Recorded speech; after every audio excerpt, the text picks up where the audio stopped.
All right, here we are, finished product, not quite finished, I mean the walls and ceiling are finished. We're waiting on our cabinets. Like I said, everywhere there's no plywood, we have the built-in cabinets going in front of there. Wine rack cabinets. Right in this area behind me will be the wine fridge with cabinets all around. So here's what our back wall, let me give you a better shot, I'm going to flip this around. So this is our back wall. So we'll have our wine rack and fridge on that side.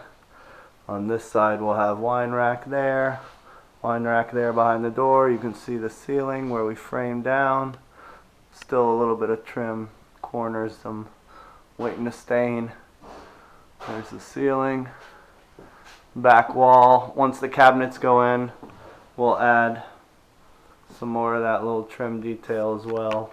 Kind of button everything up, but that's it. Even around the door you can see. That's it for now. We'll be back with our cabinets soon.